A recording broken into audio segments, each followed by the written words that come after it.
Olá, bem-vindo ao Ouse Saber Podcast, uma iniciativa do curso de Filosofia da Universidade de Passo Fundo, construído e pensado pelo projeto de extensão Arqué, com o objetivo de popularizar e descomplicar o pensamento filosófico, por meio da discussão de temas de interesse geral.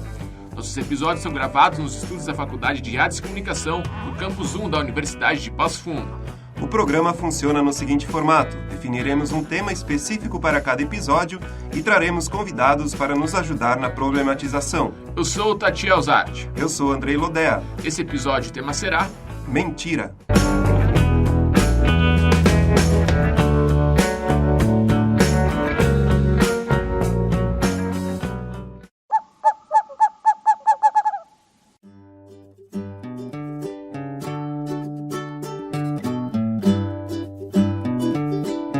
Hoje a gente está recebendo aqui nos estúdios da Faculdade de Artes e Comunicação o professor Marcelo Doro. Hoje a gente vai falar de um tema bem polêmico, né? Um tema que é bastante filosófico, que é o tema da mentira. E a gente ouve várias expressões populares que afirmam, por exemplo, a mentira tem perna curta, o diabo faz a panela, mas não faz a tampa. Não mentir, então, além de ser uma postura de caráter, parece ser um princípio que deve sempre ser seguido. Qual que é o interesse filosófico por esse tema, professor Marcelo? Para começar, sim, não mentir é um princípio importante. A gente vai problematizar isso um pouco depois, mas continua sendo um princípio importante. Eu sempre lembro de mencionar isso nas aulas de ética, né? Porque a gente faz umas conversas sobre a mentira e daí as pessoas podem pegar só um pedaço da conversa e sair por aí e dizer, o professor de ética disse que mentir vale, né? Vale, né? Depois a gente vai conversar, mas são apenas em situações bem específicas. Mas eu gostaria de começar essa análise do tema da mentira marcando algumas distinções que eu considero importantes e que geralmente não se faz. Veja bem, a gente toma como sinônimos a mentira e a falsidade, assim como a gente toma como sinônimo também a verdade e a sinceridade. Não são exatamente sinônimos. Eu bolei uma história para distinguir essas coisas, né? Eu chamo a história do tênis do Joey, né? E vamos imaginar o seguinte: o Joey estava passando na frente de uma vitrine e ele vê lá um tênis lindíssimo, um tênis de marca, inclusive, que está em promoção. O tênis está custando só R$150. O Joey entra lá, abraça o tênis e vai direto para o caixa pagar, né, a mercadoria. Lá no caixa, enquanto ele está assim, embriagado pela sua nova aquisição, pelo seu tênis novo, ele alcança o cartão lá para o operador do caixa e fica admirando o seu produto, né? A partir daí, acontecem duas situações interessantes. Quando que ele encontra os amigos pela primeira vez depois de comprar o tênis, né? E os amigos perguntam quanto custa aquele tênis lindíssimo, e ele, para tirar uma onda de granfino, ele diz, não, esse tênis aqui custou R$490,99. E ele está mentindo para os amigos. Situação 2, ele encontra a namorada já está planejando o casamento, então ela quer que ambos façam economia, e isso significa nada de gastos supérfluos com tênis de marca, né? Com produtos de marca. Então, antes de ouvir os protestos, ele já anuncia para a namorada, olha, estava na promoção, né? Custou só R$150, uma bagatela. E aí o Joey está sendo sincero com a namorada dele. Mas por que isso vai ficar interessante? Vai ficar interessante porque quando o Joey estava fazendo a compra do produto, naquele momento em que ele entregou o cartão pro operador do caixa fazer o débito, o operador do caixa se atrapalhou com as etiquetas dos produtos e, em vez de passar o produto que o Joey havia pego, que custava R$150 na promoção, e ele passou um outro produto, né, um tênis diferente, que custava R$490,99. E foi esse o valor que o Joey pagou. Então, o que a gente tem nessa situação? É uma situação hipotética, mas veja, ela poderia acontecer. Poderia.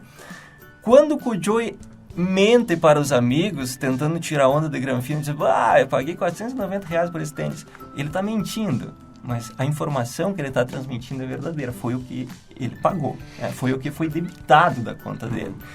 Quando que ele é sincero com a namorada, dizendo, não, estava na promoção, custou só R$150. ele está transmitindo para a namorada uma informação falsa. Ele pagou R$490 do tênis. Então, veja, numa situação em que ele mente, a informação que ele transmite é verdadeira. Na situação onde ele é sincero, a informação que ele transmite é falsa. Vejam, isso nos ajuda a distinguir as coisas. Mentira e sinceridade, elas têm cunho ético, elas têm cunho moral. Eu minto quando eu transmito uma informação diferente daquela que eu acredito.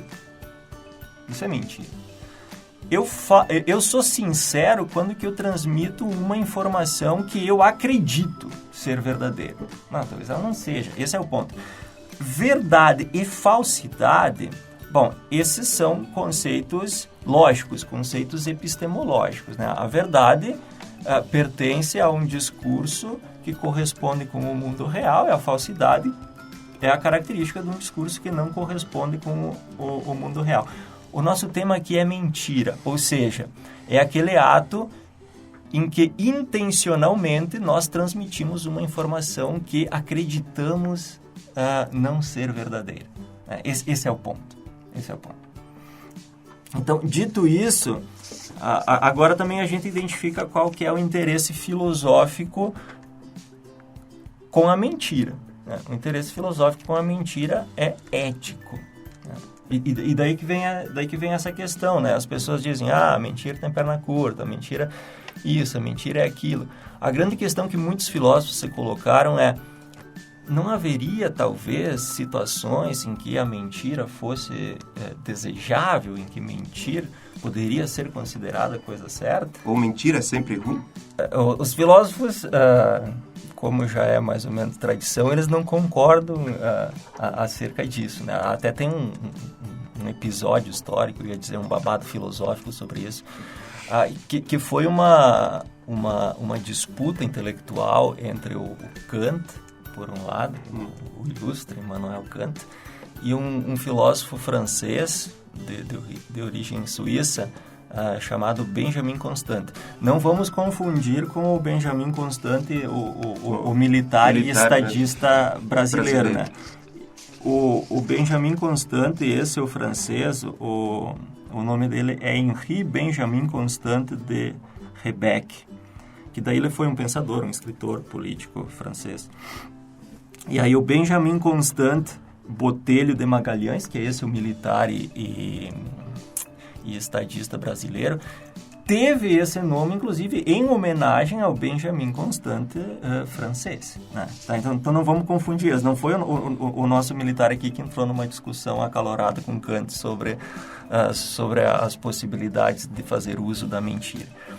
O Benjamin Constant, ele escreveu textos em que ele defendia, inspirado em Rousseau, que essa também era uma ideia que agradava ao Rousseau, ele defendia que a mentira poderia, sim, ser utilizada em algumas situações. Inclusive, o Benjamin Constant, ele introduziu na história da filosofia uma situação hipotética em que ele diz assim: Imagine que um amigo teu bate na porta da tua casa e diz: tem um louco atrás de mim querendo me matar, eu posso me esconder na tua casa? Tu vai dizer: sim, entra aí, se esconda embaixo da cama.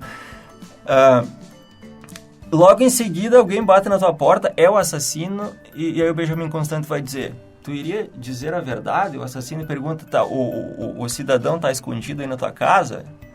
Se tu for sincero, tu vai ter que dizer: sim, ele está aí, entre, fique à vontade, vai lá e mate ele.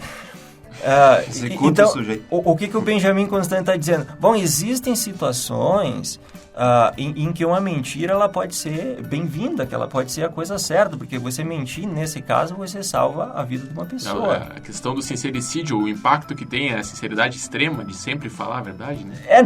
É uma verdade segundo Benjamin Constant.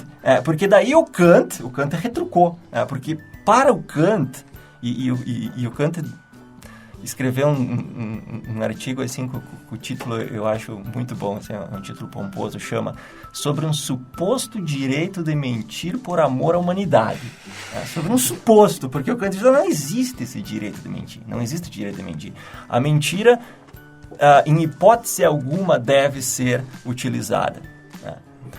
Por que o Kant pensa isso? A gente também precisa ser honesto com a perspectiva do Kant. O Kant está entendendo, e o Kant é um iluminista, né? Então ele tem uma fé muito, muito intensa nos poderes da razão em consertar o mundo e produzir avanços sociais, humanitários, etc. O Kant diz: nós, como seres racionais, devemos fazer uso da nossa racionalidade.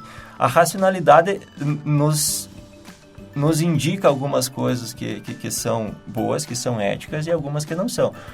E aí o Kant cunha aquilo que ele chama de imperativo categórico. O imperativo categórico é aquilo que vai nos ajudar a identificar o que é ético e o que não é. O imperativo categórico diz, assim, simplificando perigosamente a coisa, que uma ação, um comportamento, ele é ético sempre que ele puder ser convertido em lei universal. Ou seja, se tu faz algo que pode virar exemplo para todo mundo, isso é ético. Se não pode virar exemplo para todo mundo, isso não é ético. A mentira não pode virar uma regra universal, porque se todo mundo mentir, vai sucumbir toda a estrutura social, né? Então, a mentira não pode ser usada como regra. A mentira, inclusive, ela é um atentado ao princípio da racionalidade. Ela é um atentado ao dever. Nós temos o dever de agir conforme as máximas da nossa racionalidade. A nossa racionalidade diz que a mentira não pode ser universalizada. Ela não passa pelo crivo do imperativo categórico. Então, a mentira está descartada. E o Kant é meio inflexível com isso, né? O Kant é bem inflexível com isso, né? A mentira não rola, em hipótese alguma. Inclusive, ele contesta o exemplo do Benjamin Constant, e ele diz, tá, agora imagina aí você, que a mesma situação, você escondeu o teu amigo, daí chega o assassino, e aí você mente pro assassino, não tá aqui, né? Só que como o teu amigo estava se escondendo na tua casa, ele percebeu que o assassino estava se aproximando, ele tentou fugir enquanto você atendia o assassino na porta, teu amigo tentou fugir pela janela, e quando que você dispensa o assassino, eles se encontram lá na rua, e aí o assassinato acontece. O Kant diz, bom, todo esse desfecho você deu porque você mentiu. Daí o Kant vai dizer, e tu é responsável pelas tuas mentiras. Claro que o Kant, e a gente tem que dizer, eu não concordo com o Kant nesse ponto, porque o Kant deixa, inclusive, o Kant diz, não, a gente é responsável pelas nossas mentiras, mas a gente também é responsável pelas nossas verdades, né?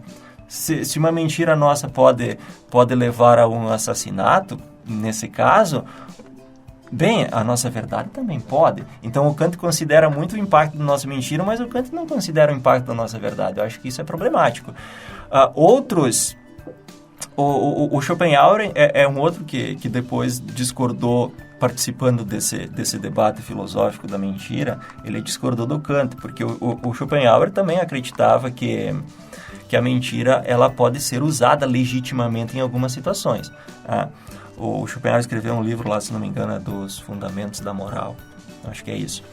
E o Schopenhauer diz, é a mesma situação com o uso de armas, né? A gente não pode fazer o uso da arma sempre que desejar, contra qualquer um, sair por aí atirando. Não gostei de você, pá. Ele diz, o uso das armas pode ser legítimo em casos de autodefesa. Ele diz, a mentira é a mesma coisa, quando usada em casos extremos, em casos de legítima defesa. Então, há situações em que você pode mentir. E tem aqui Tem aqui um exemplo que eu acho magnífico para ilustrar isso, que é do filme A Lista de Schindler, né? Tem lá uma situação no meio do filme, o contexto é os campos de concentração. E aí, uma certa altura do filme, some uma galinha lá do campo de concentração, um frango, e aí os oficiais nazistas, eles pegam todas as pessoas, os prisioneiros que estavam lá naquele setor, colocam eles alinhados, né, um do lado do outro, e eles perguntam, quem foi que pegou a galinha? Quem foi que pegou a galinha? E como ninguém se acusasse, porque imagina se você diz, fui eu, pronto, tu já se condenou. Ninguém se acusava, um dos soldados aponta o fuzil aleatoriamente para um dos prisioneiros, atira no peito dele. Daí o outro oficial vai lá, o outro soldado vai lá, se aproxima com um revólver e dá um tiro na cabeça dele. Enquanto isso, o outro pergunta, salvem as suas vidas, quem foi que pegou o frango? A ideia era bem simples, a gente vai atirar aleatoriamente em um a um até descobrir quem que pegou o tal do frango. Ninguém se acusava, ele levantou mais uma vez o fuzil, apontou para um segundo prisioneiro. Nisso, um menininho que estava também lá emparedado, deu um passo à frente, chorando. O soldado se aproxima dele e diz, foi você que pegou o frango, a galinha? Ele disse, não. E aí o soldado diz, mas e você sabe quem foi que pegou o frango? O menino disse, sei. Daí ele perguntou, quem foi? E o menino apontou o dedo para o primeiro que havia sido assassinado. Tipo, foi ele. Pronto. Resolveu. O filme deixa claro depois que o menino mentiu, né? Não tinha sido aquele prisioneiro que havia roubado o frango, mas o menino disse, foi ele, mentiu, né? Difamou o morto ainda, o que tem um agravante, né? Só que nesse caso, a mentira acabou salvando a vida de todos aqueles prisioneiros, né? Que estavam lá emparedados e que iam ser fuzilados, né? Então, a menos que alguém confessasse. Então, é uma mentira que salvou vidas. Nesse caso, a mentira seria tolerável. Eu chamo isso de uma mentira boa. Uma boa mentira. Uma mentira do bem, se a gente quisesse esse... Ou pelo menos, que eu acho que o termo que se usa nas discussões filosóficas é uma mentira inocente.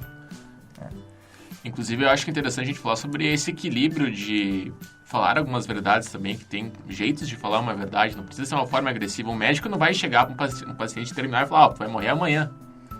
Pode dar uma visão mais otimista, às vezes, por mais que tenha uma limitação, que não fuja de uma racionalidade, né? Mas não precisa dar uma verdade dessa forma, né?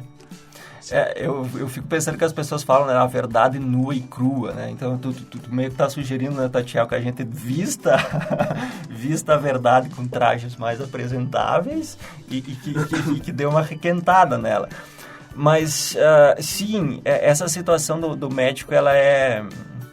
do médico comunicar ou não comunicar um paciente, ela é também emblemática, né? O que fazer numa circunstâncias dessas, né? Uma pessoa tem 6 meses de vida, você conta para ela que ela tem só mais 6 meses de vida e você estraga esses 6 meses de vida que ela tem pela frente, ou você não diz nada, dá um tratamento para ela viver bem esses 6 meses, né? E outras pessoas vão dizer, não, mas ela tem direito de saber, né? Talvez se ela souber que ela só tem mais 6 meses, talvez ela vai mudar o jeito como ela vai viver nesses 6 meses. Ela tem direito à verdade. No caso do médico ali, ele não pode pautar a sua decisão sozinho, né? Ele tem todo um código de ética que ele precisa seguir. E, por exemplo, a ideia de você respeitar a ideia da confidencialidade entre paciente. Então, mas em alguns casos, a omissão, normalmente se fala, né? Você não... contar realmente a verdade ao paciente, o seu diagnóstico pode trazer um benefício, né? Então sempre visando o benefício. Eu acho que poderia ter a ideia, às vezes a gente pratica alguma mentira, faz alguma mentira pensando que o bem será maior nesse sentido. Tipo o cálculo da mentira. Tem uma tirinha do Iotti, né? Dos personagens lá, o Raditz e a Genoveva. E daí tem no primeiro quadro da tirinha, chega a Genoveva pro Raditz e pergunta, e eu tô gorda? Na segunda tirinha tem o Raditz todo espancado lá, com aquelas cheio de hematomas e de remendos e pensando, se não queria saber, perguntou por quê. Aqui o cálculo é bem simples, né? Se ele dá uma vestida na verdade, uma requentada, diz, não, tá bom assim, eu gosto assim tá ótimo, né? Se emagrecer, estraga, se engordar um pouco mais, estraga, tá show de bola.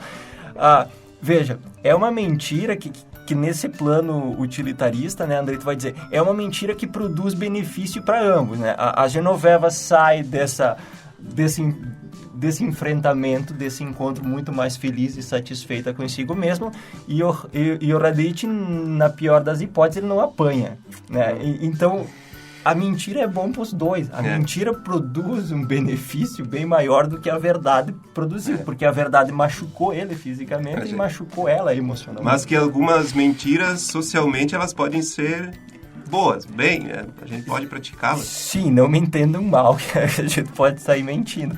Até o Schopenhauer, que é um dos autores que eu mencionei, que defende o direito de mentir em algumas circunstâncias, ele reconhece a mentira é um artifício perigoso, né? E é preciso ter muito cuidado e muito discernimento e capacidade crítica para você distinguir situações em que você pode e que é conveniente, que é melhor mentir, situações que não é, né? E nisso você mencionava, né, as situações cotidianas. Vocês devem lembrar também, vocês não são assim tão mais jovens do que eu, teve um quadro no Fantástico da Rede Globo, chamava O Super Sincero. Lembram? Com o Luiz Fernando Guimarães, ele interpretava como é que era o nome do personagem? Era o Salgado Franco, o nome do... E ele tinha isso, né? Ele era um cara transparente, ele falava aquilo que pensava. Ele não chegava a ser, assim, tosco, ofensivo, mas ele dizia, né? Tinha um episódio que ele estava organizando... Ele não tinha filtro. Ele não tinha filtro. Para ele, a verdade era sempre nua e crua. Ele não se preocupava em vestir, em omitir as coisas que ele pensava. Tinha um episódio... Sim, é um quadro de humor, né? Então o negócio é engraçado. É engraçado porque é cômico. Um episódio que ele está organizando a festa do próprio aniversário. E para começar, ele liga algumas pessoas para dizer: olha, eu estou organizando aqui meu aniversário, mas eu não vou te convidar porque o ano passado você bebeu demais, acabou sendo meio inconveniente, por isso não vou mais te chamar. Tá avisado. Eu disse: não, tá avisado. E daí, quando que ele chega, ele diz: quando que os convidados começam a chegar e começam a entregar os presentes para ele, isso é uma coisa que eu também já tive vontade de fazer. Fica a confissão. E daí... não pode ser sincero, né? Os caras chegam com o pacotinho, quadradinho, tudo. Pô, isso aqui é um livro, mas eu nem leio mais. E daí fica jogando pelos cantos. Mas aí chega outro com o livro. Pô, outro livro? Quem que acha que eu gosto de livro? E daí chega um lá com um negócio lá, com enfeite de casa. Eu disse: mas o que eu vou fazer com isso? Não tem onde colocar essa droga. Leva pra casa. Sim, ele era super sincero. Ele não tinha muito filtro, né? Como uma indireta, não é? Né? Parece, agora se aproximando do Natal, a gente vai fazer lá aqueles amigos secretos, vão receber uns presentes que a gente não vai gostar e ter que ser... Tá, eu gosto de livro, tá, gente? E depois acho que tu tem que editar isso, tá, tio? Mas a mentira também, ela... Isso é uma coisa perigosa de falar também. Mas socialmente, alguma dose de omissão, alguma dose de mentira, ela se torna saudável, né? O problema é exatamente como mensurar isso, né? Em que situações talvez caiba uma mentirinha. Que é uma mentira para você deixar a convivência mais agradável, porque às vezes se tu acaba dizendo tudo que te vem em mente ali na convivência, na relação com outras pessoas, você vai magoar um monte de gente. Tu vai acabar com o jantar, vai acabar com o Natal. Né? Tu vai acabar com o Natal. Já não tem mais. Tipo aquelas discussões de política lá na ceia lá. Pra quê, né? Final do... Pra quê? Daí tu acaba até concordando com umas coisas, tu nem concorda, assim, pra não estragar o clima natalino, de festividades. Qual que seria a proposta, então, do nosso podcast, o Ouse Saber, associado à mentira, né? A mentira, ela ilustra um entendimento que eu acho que teríamos que ter em relação a muitas das questões éticas e morais, né? A gente tende a achar que a ética... ela tem algumas verdades absolutas, intransigentes e não é assim, né? A gente vai ver que a ética ela tem um conjunto de princípios, mas esses princípios eles estão sempre sujeitos à contextualização, né?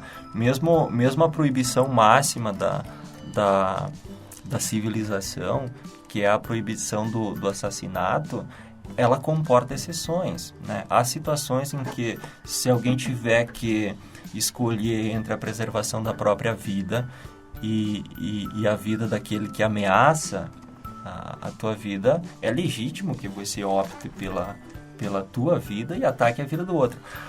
Então, por mais que a gente tenha um conjunto de regras, e a mentira não é uma regra, tá? A mentira é uma proibição.